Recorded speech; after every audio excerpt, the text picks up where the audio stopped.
Voilà, donc aujourd'hui, on va aborder une autre notion qui est également très importante, les notions de projet, notions de package et les différentes fonctions sur R.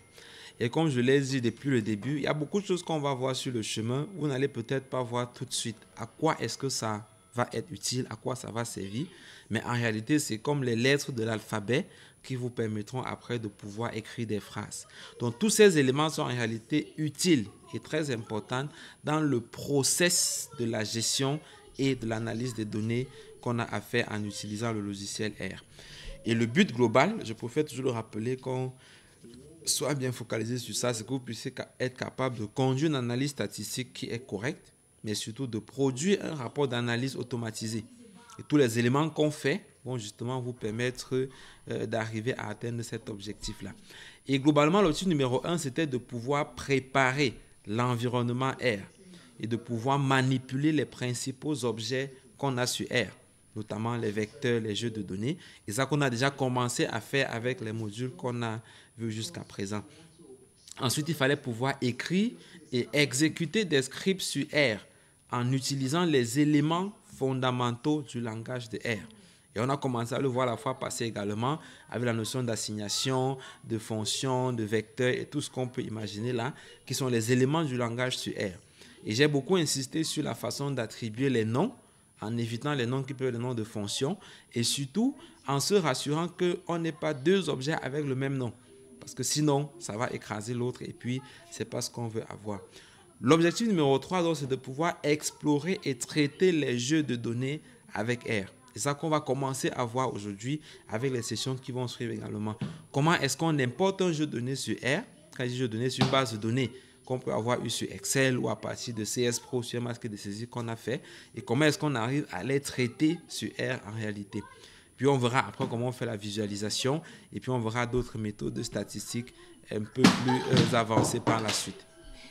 Donc, le point sur les fonctions et les packages sur R. On a commencé un peu à voir ça la fois passée, mais on va entrer dans un peu plus de détails aujourd'hui. Qu'est-ce qu'on appelle une fonction en fait? Une fonction, c'est une commande ou encore une instruction que je donne au logiciel R pour qu'il puisse l'exécuter. Et les fonctions sont un peu comme l'élément fondamental ou l'élément central qu'on a dans le travail de R. Et j'aime toujours, comme c'est mentionné là, j'aime toujours assimiler ça au verbe qu'on a à l'intérieur d'une phrase.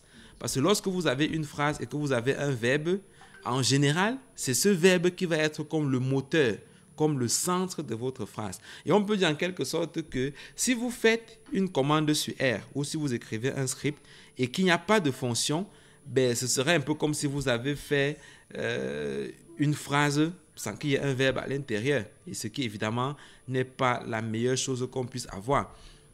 Donc, lorsqu'on va parler de fonction, c'est vraiment l'élément fondamental, l'élément central.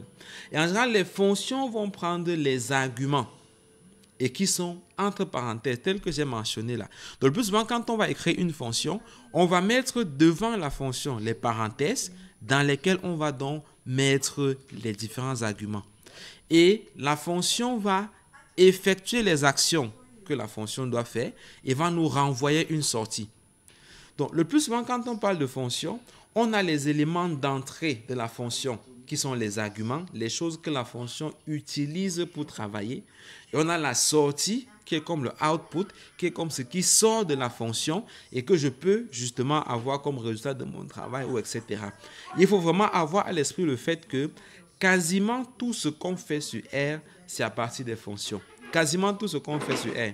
C'est pourquoi c'est important et fondamental de bien comprendre comment une fonction travaille, comment est-ce qu'on utilise les fonctions, parce que c'est la base de tout ce qu'on aura à faire quand on aura à travailler sur R. Maintenant, lorsqu'on parle des arguments, il s'agit de quoi? Ce sont les éléments qui sont nécessaires à l'exécution de la fonction. C'est-à-dire, c'est un peu comme le matériau que la fonction va utiliser. Et pour illustrer, pour qu'on comprenne bien, en général, si je vous donne une instruction, si je vous donne un ordre à faire, en principe, vous aurez besoin de certaines précisions pour faire ce que je suis en train de vous demander de faire. Si je vous dis par exemple, il faut aller chez moi, prendre et venir avec. Il faut aller chez moi, prendre et venir avec. il est clair qu'il y a un truc qui manque là. J'ai compris l'action que je dois faire. C'est aller à la maison, c'est prendre. Mais la question qui va se poser, c'est je vais prendre quoi? Il manque quelque chose pour que l'action puisse être exécutée. Et c'est la même chose avec les fonctions. Quand je définis une fonction, la fonction a besoin des éléments pour s'exécuter. Par exemple, si je dis il faut calculer la moyenne et je m'arrête là, R ne peut pas faire d'opération parce qu'il ne saura pas, je calcule la moyenne de quoi? Et c'est pourquoi je dois préciser entre parenthèses les éléments qui constituent les arguments, qui constituent comme les entrées de la fonction et que le logiciel pourra utiliser donc pour exécuter cette fonction. C'est pourquoi je dis que ce sont les éléments qui sont nécessaires à l'exécution de la fonction. Et quasiment toutes les fonctions que vous aurez sur R auront besoin d'arguments. C'est vrai qu'il y a certaines fonctions dont l'argument c'est le vide. On verra quelques-unes tout à l'heure. Mais de manière basique, en général, il faut préciser les arguments dont on a besoin. Et il se trouve qu'une fonction peut ne pas avoir un seul argument. Parfois, on peut avoir besoin de préciser plusieurs éléments. Par exemple, si je vous dis, va à la maison, prends le téléphone. Là, mon instruction est déjà plus précise. Mais vous pouvez arriver à la maison, vous vous rendez compte qu'il y a 4 téléphones. Donc, j'aurais dû préciser d'autres choses pour que la commande puisse être exécutée de manière parfaite. Donc, je peux dire, va à la maison, prends le téléphone, vérifie que la puce est dans ce téléphone-là avant d'amener. Là, je suis en train de donner les éléments qui vont permettre de bien exécuter l'instruction que j'ai donnée. C'est pareil, je peux dire à R, calcule la moyenne de ce vecteur-ci. Et puis, je lui dis, retire les données manquantes avant de calculer. Là, je suis en train de compléter mon instruction pour qu'elle puisse être faite de manière complète, de manière cohérente. Et cette partie de retirer la moyenne ou retirer les valeurs manquantes, c'est ça qu'on va préciser dans les arguments de la fonction. C'est pourquoi une fonction peut ne pas avoir un seul argument. Je peux avoir besoin de préciser plusieurs choses différentes pour que la fonction puisse s'exécuter de manière complète. Et en général, il y a ce qu'on appelle les arguments nommés et les arguments non nommés. En fait, c'est juste deux façons différentes de préciser les arguments d'une fonction. Les arguments nommés, c'est quand je mets le nom de l'argument suivi de égal et puis je mets la valeur. En général, chaque fonction sur R a les noms pour ses arguments. C'est-à-dire, je peux avoir par exemple la fonction min. On me dit les arguments que j'ai ici, c'est x, c'est trim, c'est na.rm, etc. Et donc ça, c'est les arguments dont la fonction a besoin pour pouvoir s'exécuter. Je peux donc préciser ces arguments-là en donnant précisément le nom. C'est-à-dire, je mets ma fonction min et puis je lui dis x égale. Je lui dis à quoi renvoie x. Je lui dis trim égale. Je mets la valeur de trim. Je lui dis na.rm égale. Je mets la valeur. Et donc, je donne le nom de chaque argument. Je mets égal et je précise la valeur de l'argument dans la suite. C'est quand on dit on a fait des arguments qui sont nommés. Et l'avantage, c'est que quand j'utilise des arguments nommés, en général, je n'ai pas besoin de pouvoir mettre ces éléments dans l'ordre forcément. Voilà, donc je disais, quand on donne des arguments nommés, l'ordre n'est pas important. On peut juste les mettre comme ça. R saura à partir des noms qu'est-ce qui va avant quoi. Mais on a aussi la possibilité de mettre des arguments non nommés. Ça veut dire quand je dis je calcule la moyenne, je peux ne pas dire qui est x, qui est trim, qui est na.rm. Je peux juste mettre les valeurs correspondantes à ces arguments-là. Mais à ce moment, j'ai l'obligation de les mettre dans l'ordre où R s'attend à avoir les arguments. Ça veut dire pour la fonction min, par exemple, si le premier argument doit être le vecteur, le deuxième argument doit être l'argument trim. Je vais vous montrer tout à l'heure à quoi ça renvoie. Le troisième doit être na.rm. Je peux mettre ma fonction min.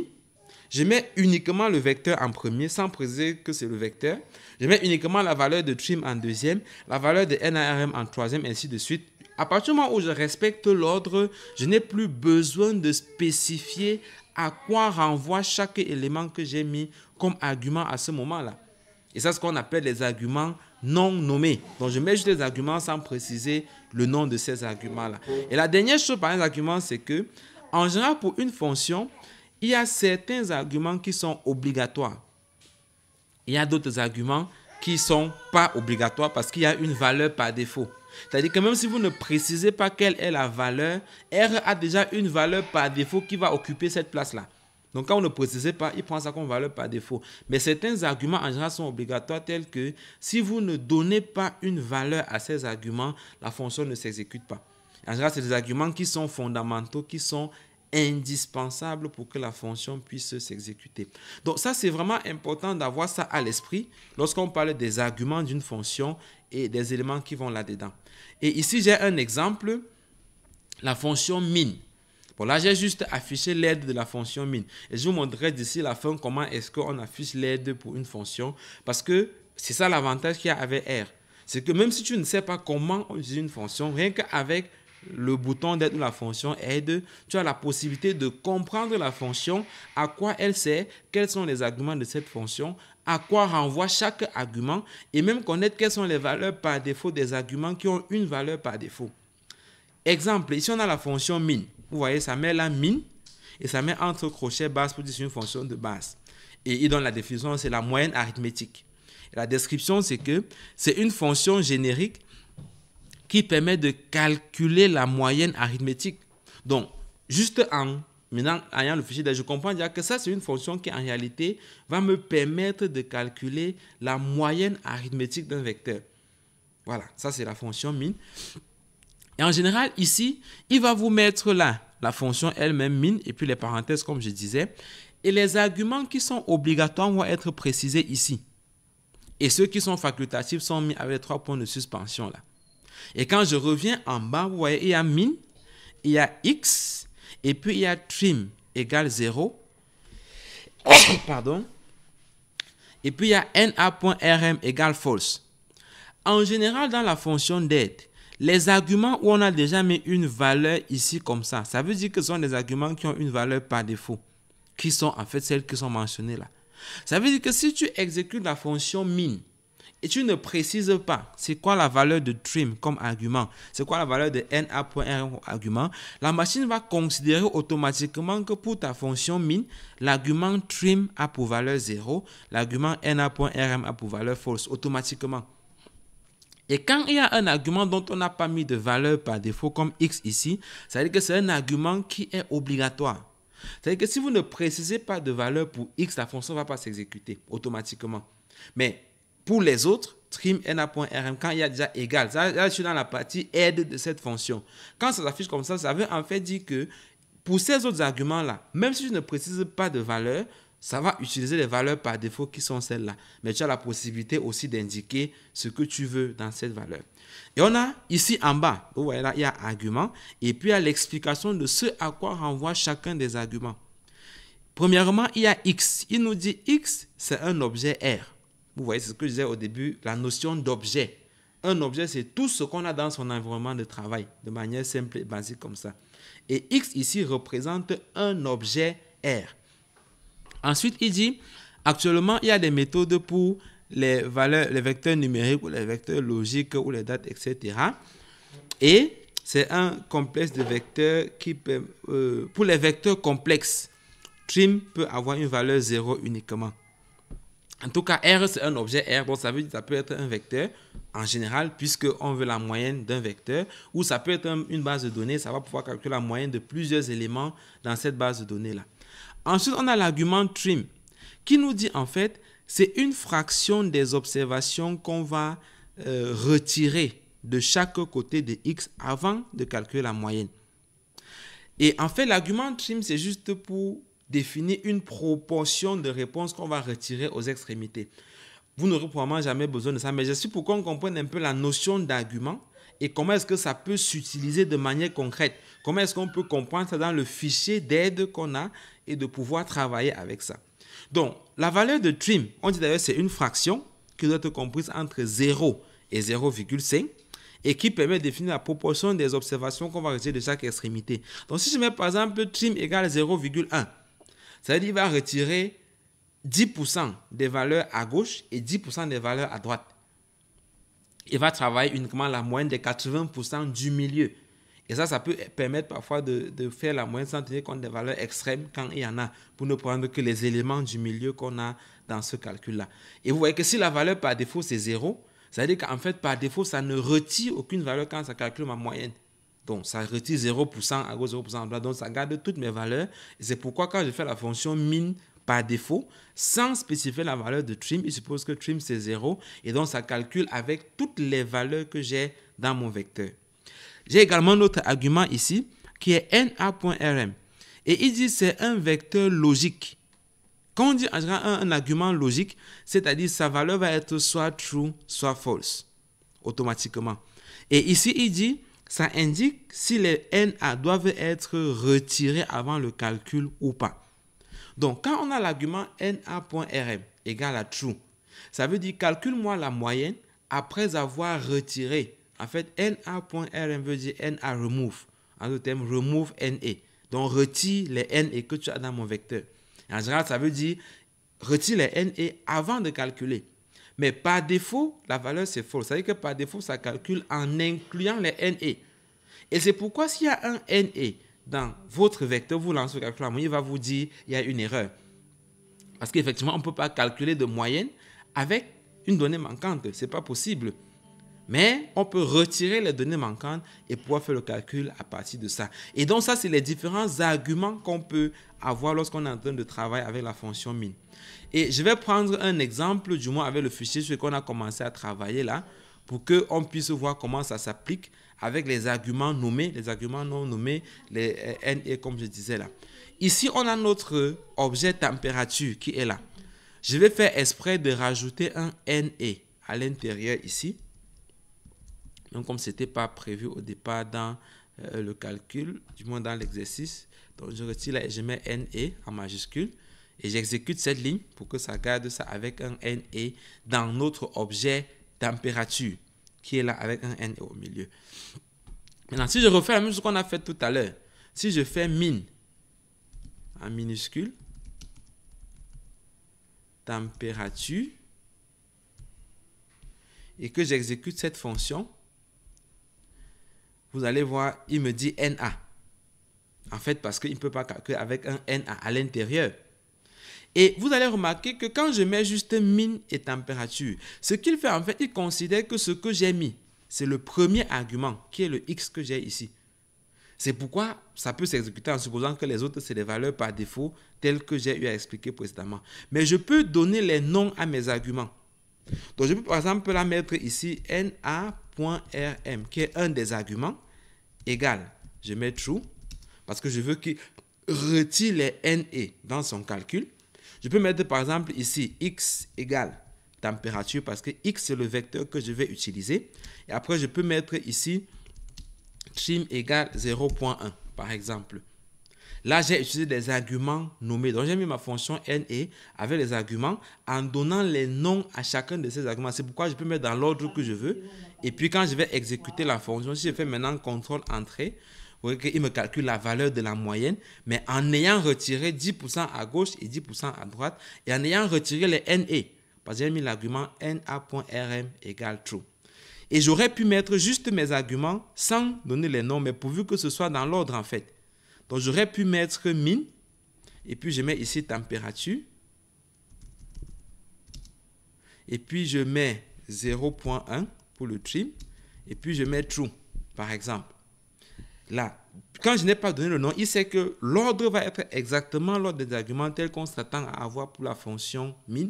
Et donc, quand je vais pouvoir exécuter ici, CTRL entrée, j'aurai également la même valeur qui se calcule. Là, même comme je n'ai pas précisé les noms des arguments que j'ai utilisés. Je prends du temps pour expliquer ça parce que les fonctions, c'est la chose de base qu'on a sur R. Et donc, pour toutes les fonctions qu'on va voir, ce sera le même principe. On aura des arguments qui veulent dire quelque chose, certains qui sont obligatoires, d'autres qui sont facultatifs. Et facultatif veut dire qu'il y a des valeurs par défaut qui sont précisées là, qui sont déjà connues par R. Je peux nommer mes vecteurs, mes arguments, ou je peux ne pas les nommer. Mais si je ne nomme pas, il faut que je me rassure que l'ordre respecte précisément l'ordre que je suis supposé avoir d'après la fonction aide. Et c'est ça donc qu'on a dans les différentes fonctions qu'on utilise sur R. Maintenant, j'ai pris là quelques exemples de fonctions qu'on peut parfois retrouver et qui pourraient être utiles justement lorsqu'on est en train de travailler. Par exemple, on a la fonction hist qui permet de créer un histogramme et qui est utilisée pour visualiser la distribution d'une seule variable numérique.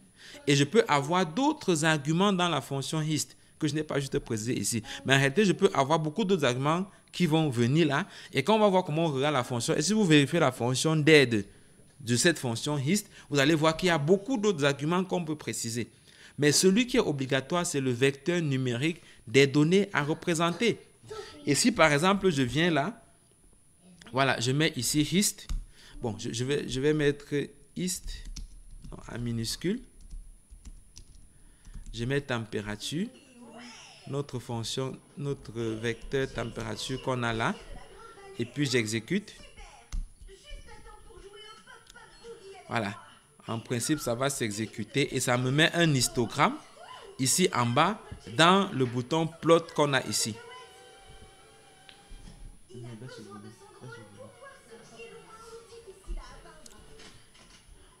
Donc, ça me met un histogramme là et vous voyez que ça m'a permis de représenter juste avec une fonction qui est là et un argument obligatoire.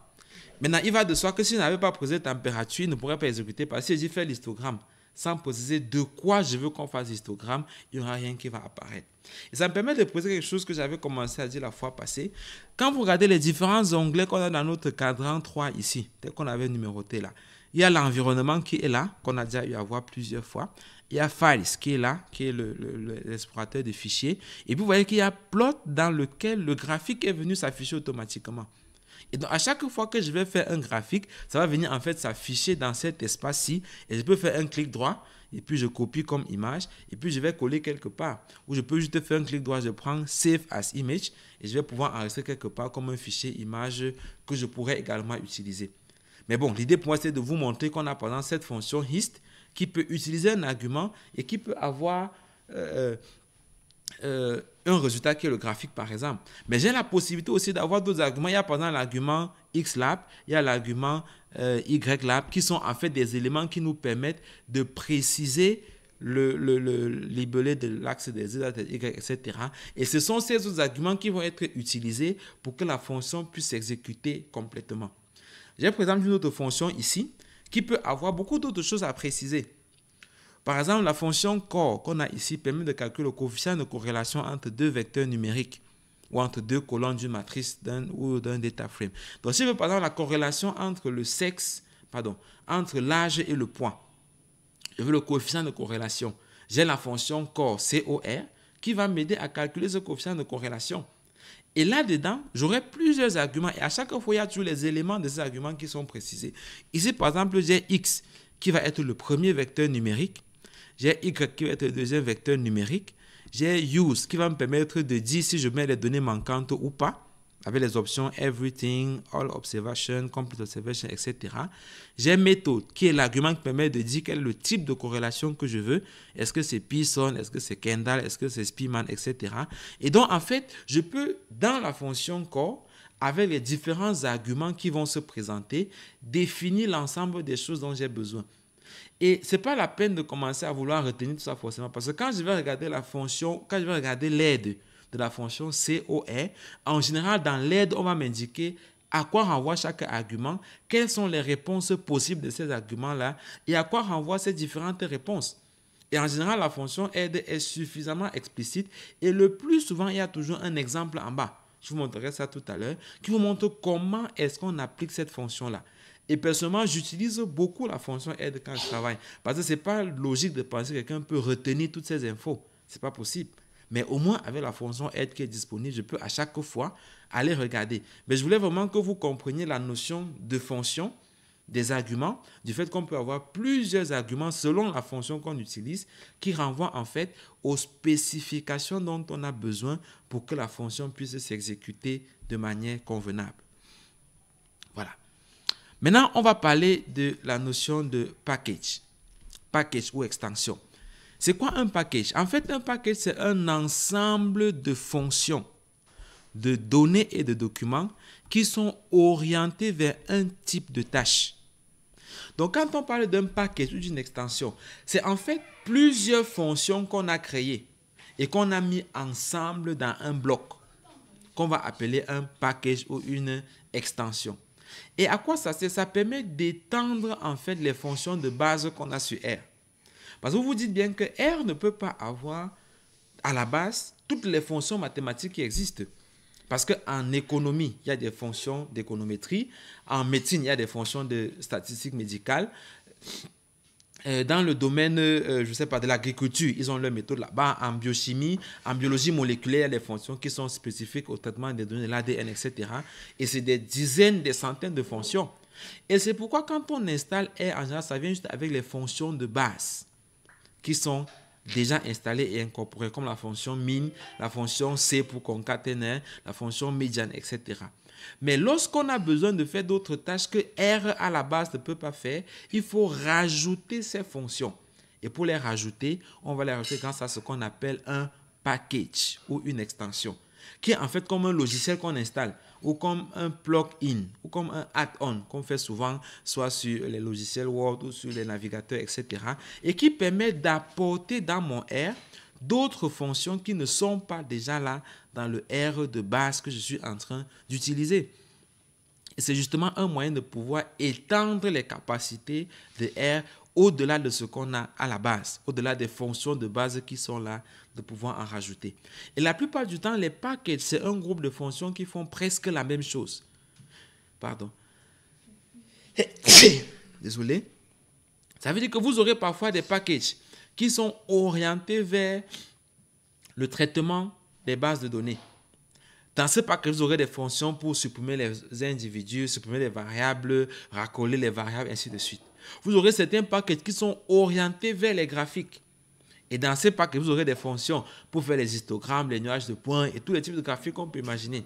Vous aurez des packages qui sont orientés plutôt pour l'analyse des données de suivi. Là, vous aurez des fonctions pour faire la courbe de suivi, comparer la courbe de suivi et tout ce qu'on peut imaginer. Donc, en fait, les packages, en général, c'est plusieurs fonctions pour faire des opérations ou des commandes, mais qui sont le plus souvent orientées presque vers la même chose quand même. Et en termes de fonctions, il y a plus de 10 000 packages qui existent. Du moins, quand je faisais le cours la première fois, c'était ça. Je crois qu'il y en a qu'on a créé. Parce que les packages, en fait, se créent chaque jour. Ils sont conçus par les développeurs et on peut avoir plusieurs packages qui font la même tâche. On peut d'ailleurs avoir plusieurs packages qui ont quasiment le même nom ou qui ont exactement le même nom. C'est-à-dire que souvent, en installant, il faut se rajouter. Mais c'est vrai que c'est assez rare. Mais le plus souvent, on peut avoir plusieurs packages qui font la même tâche. Je prends un exemple. Pour faire les méta-analyses, bon, on pourra en parler une autre fois peut-être, il y a le package Meta, M-E-T-A, il y a le package Metaphor, M-E-T-A-F-O-R. C'est deux packages qui font exactement la même chose. Et d'ailleurs, dans ces deux packages, la fonction pour faire les forest plots, c'est exactement la même fonction, c'est forest. De telle sorte que si tu installes le package Meta, tu prends la fonction forest, il va passer. Si tu prends plutôt Metaphor, forest, il va passer également. Donc, c'est des packages qui ont des fonctions qui permettent de faire à peu près la même chose, qui sont conçus par des développeurs. Et je voulais peut-être expliquer au départ ou dans l'une des fois où je parlais. En général, quand on développe une méthode statistique, l'un des critères pour que ce soit approuvé par les sociétés savantes de statistiques, c'est qu'il y ait un package R qui peut faire ces fonctions-là. Donc, si je développe une méthode, par exemple, qui permet d'estimer le nombre d'enfants qui vont naître dans un pays au cours d'une année, une nouvelle méthode de statistique mathématique, pour que ce soit approuvé, il faut qu'il y ait un package R qui permette d'implémenter cette méthode-là. Et c'est pourquoi les packages, en fait, c'est comme l'élément qui permet d'étendre R quasiment à l'infini. Là, je vous ai mis deux sites internet que vous pourrez explorer vous-même. Le premier site qu'on a ici, AnsomR, exactement tel que c'est écrit là, c'est en fait un site internet où il y a un auteur qui a classé les packages les plus couramment utilisés par domaine. Donc, dedans, il y a par exemple les packages pour les graphiques. Vous avez une série de packages qui sont là. Il met juste les noms des packages et une petite explication. Il y a les packages pour le traitement des données, les packages pour ceci, ainsi de suite. Vous pourrez avoir, ne serait-ce que pour information, les noms des packages et ce à quoi ces packages-là devraient servir.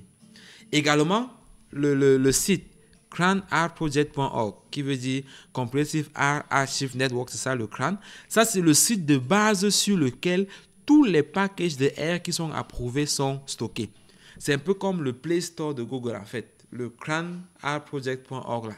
Donc c'est le site sur lequel tous les packages qui sont approuvés sont stockés. De manière à ce que quand vous allez même installer un package, on verra dans la suite, c'est sur ce site que R va aller chercher par défaut. En général, R va aller chercher sur ce site parce que c'est là-bas que les packages approuvés sont stockés. Mais il faut quand même nuancer en disant qu'il y a quelques package, surtout pour ceux qui veulent vraiment faire des choses très avancées, qui ne sont pas sur Crâne, mais qui sont sur le site GitHub de certains auteurs. C'est-à-dire, moi, par exemple, je peux faire un package et puis je mets sur mon GitHub à moi. Et pour le télécharger, il faut venir sur mon site pour télécharger. Mais ça ne va pas se retrouver sur le site même de R parce que voilà, là, c'est les packages qui sont approuvés, qui sont comme adoptés par R et qui peuvent être téléchargés directement à partir de R. Donc, c'est ça la notion de package. Et je vais poser d'autres éléments. Quand je dis dans un package, on a les fonctions. Ça veut dire tant que tu n'as pas installé ces packages, tant que tu n'as pas ces packages, tu ne peux pas utiliser les fonctions qui sont dans ces packages-là. Même si tu mets le nom de la fonction, elle ne va pas reconnaître. Parce que c'est quand j'installe le package que ça vient avec les fonctions qui sont incluses dans ce package-là. Et en général, dans le package, on a des fonctions, comme j'ai dit, on a des données. Ça veut dire qu'il y a certains packages, en fait, qui viennent déjà avec une base de données d'essai ou d'exercice. La plupart des packages, d'ailleurs, ont quand même des bases de données à l'intérieur que je peux utiliser pour m'exercer ou pour tester les fonctions qu'il y a dans ce package-là. Et en général, il y a également des documents. Quand je parle de documents, ce sont en fait les fichiers d'aide qu'on a par rapport à ces fonctions. Lorsque vous développez un package pour que R approuve, vous devez donner un fichier d'aide pour chaque fonction du package, dans le format que j'ai montré tout à l'heure là par exemple. Et ce fichier d'aide est inclus dans le package. Donc lorsque vous installez un package, en fait, ça installe et les fonctions, et les données, et les documents d'aide qui sont liés à ces fonctions dans le package. C'est vraiment tout le bloc qui est installé dans votre ordinateur.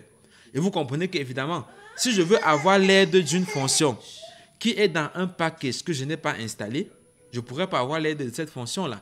Parce que c'est quand j'installe le package que je peux utiliser les éléments, y compris la documentation qui est dans ce package. Et c'est vraiment important d'avoir ça à l'esprit. Là, j'ai pris un exemple de package qui s'appelle Tidyverse, qui en fait est un ensemble de packages organisés pour le traitement des données et pour les graphiques. La plupart des personnes que j'ai rencontrées qui travaillent sur R commencent toujours par ce package. Parce que c'est vraiment un truc qui a beaucoup de choses. Donc, ça s'appelle Tidyverse. C'est comme un package, mais en réalité, c'est un ensemble de plusieurs packages qui fonctionnent ensemble.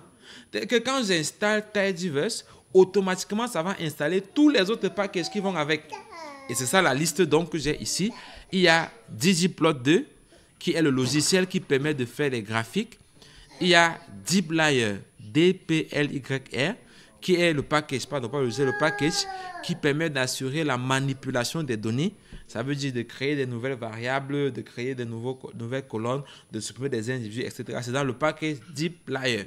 On a le package readr qui permet d'importer les données de différentes applications.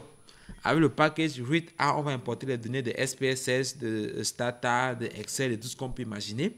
On a le package stringr qui permet de traiter les données textuelles de type caractère. C'est avec ce package, par exemple, qu'on va pouvoir dire, OK, je veux extraire les personnes qui ont le mot bonjour dans leur réponse ou qui ont la lettre B dans leur réponse. Je veux pouvoir fusionner telle colonne et telle autre colonne pour avoir une seule colonne, etc. On a le package forecast qui permet le traitement des données de type facteur. On a vu les vecteurs de type facteur la dernière fois. Et à partir de ça, donc, on pourra en fait avoir un ensemble de packages et de fonctions. Mais s'il te plaît, vous me perturbez.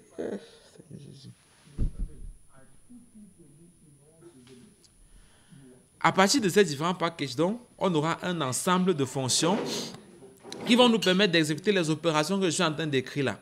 C'est-à-dire quand je parle par exemple de ggplot2, c'est un package dans lequel j'ai un ensemble de fonctions. Et ces fonctions-là me permettent justement de faire les graphiques. Et tel que si je n'ai pas installé Tidyverse, qui est le grand groupe, ou je n'ai pas installé ggplot2 lui-même, je ne pourrais pas en fait exécuter les fonctions qui sont là à l'intérieur.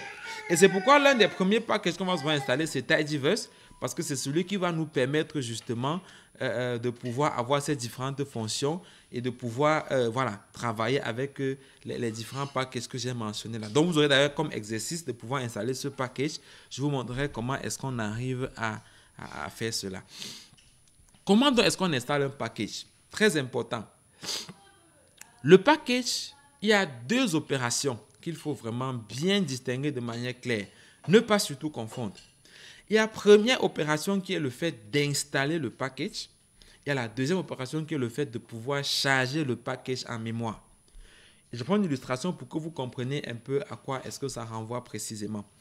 Si je prends une voiture que je suis en train de conduire, je peux installer la clim dans ma voiture. Ça correspond à la partie installation. Mais une fois que la clim est installée, ça ne veut pas forcément dire que quand je vais démarrer ma voiture, la clim va forcément être fonctionnelle. Parce qu'en général, même quand j'ai installé la clim, il faut que quand j'entre dans la voiture, que je puisse allumer la clim pour que ça commence à fonctionner. Et pour certaines voitures, dès que j'ai arrêté le moteur et je rallume le moteur, il faut que j'allume encore la clim pour que ça fonctionne. C'est vraiment le même principe. Donc, quand j'ai un package, il faut que je puisse l'installer. C'est comme installer la clim dans ma voiture pour que ça puisse fonctionner. Et vous convenez avec moi, quand on installe la clim dans la voiture, on installe une seule fois. Donc, quand je vais installer le package dans mon logiciel R, en général, je vais installer juste une seule fois et puis c'est bon. Je n'aurai plus besoin de revenir installer parce que quand c'est déjà installé, c'est comme la clim que j'ai installée dans ma voiture. Mais à chaque fois que je voudrais utiliser ce package, il faut que je le charge en mémoire. Et c'est ça qui correspond par exemple à allumer la clim dans ma voiture. Et si j'ai installé la clim, je n'allume pas, je vais continuer de sentir chaud. Je ne pourrai pas bénéficier de ce que la clim m'apporte. Donc si j'installe un package et je ne le charge pas en mémoire, je ne pourrai pas en fait bénéficier des fonctions qu'il y a dans ce package, bien que ce soit installé. C'est pourquoi il y a l'opération 1 qui est installer le package, il y a l'opération 2 qui est charger le package en mémoire. C'est pourquoi j'ai dit là, installer se fait une fois pour toutes et c'est bon. Mais charger le package se fait à chaque session. À chaque fois que je travaille, que j'ouvre R, il me faut charger le package en mémoire pour être capable d'utiliser les fonctions qui se trouvent dans ce package. Pour installer un package, donc voici la syntaxe de la fonction qu'il faut. C'est install.package avec S, j'insiste sur avec S ici. Et puis on met le nom du package, mais là on met le nom entre double guillemets. Et la raison est toute simple. C'est parce que avant d'installer le package, la machine n'a aucune idée de ce que c'est. Ça n'existe nulle part, ni dans les packages, ni dans la mémoire, ça n'existe nulle part. C'est pourquoi il faut que je mette double guillemets, parce que rappelez-vous, j'ai dit, tous les mots qui ne sont ni une fonction, ni un package installé, ni un objet que j'ai dans mon environnement doivent être mis entre double quotes.